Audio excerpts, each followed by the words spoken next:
The court is further urged to take judicial notice of the fact that the convict established Radio Biafra, a broadcasting platform operating on several digital channels, including mobile radio, Twitter, YouTube, Facebook, WhatsApp, blogs, and Instagram. It is a station with global reach. Evidence before the court, my lord, shows that when the convict was arrested on 15 October 2015 at the Tulip Hotel in Lagos, he was found in possession of broadcasting equipment.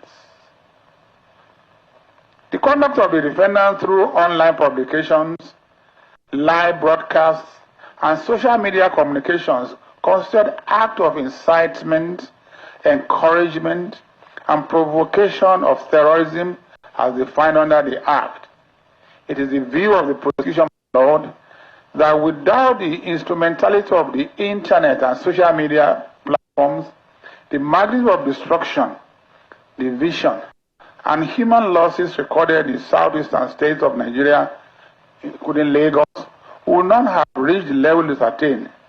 The digital platform becomes tools in the hand of the convict, tools of radicalism, ethnic hostility, and incitement to terror.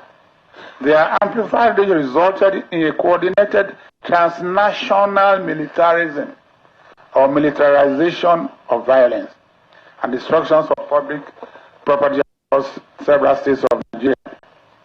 The court has both the power and the duty to restrict further access to digital media through which the offenses were committed by making orders that prevent the commission of similar or related offenses, including forfeiture, confiscation, or restrictions of the means used to commit the act of terrorism. As a form of preventive control, the prosecution praised this honorable court to impose restriction on the convict's access to digital devices, online accounts, or internet facilities. In other words, my lord, anywhere he may be kept until his execution in obedience to the sentencing, if he has access to these devices, and they are cheap and easy and available everywhere in Nigeria, there will continue to be broadcast. Maybe he will claim he was not the one. At the moment, if you open to YouTube, you see a lot of rascals talking about the proceedings of the court, trying to twist and misread and mislead the people with what happened in court. So we're asking that your lordship should restrict him from having access to these devices. This honorable court, my lord, has the statutory power to prevent convicts from further committing offenses by making orders for the forfeiture, confiscation, and restriction by any means used for communication. We therefore pray that the court to order the forfeiture of all the broadcasting equipment, digital devices, and all electronic materials seized from the convict and currently in the custody of the Department of State Security, State Service. In particular, the radio transmitter Trans 50L, unlawfully imported into the country, should be forfeited to the federal government of Nigeria.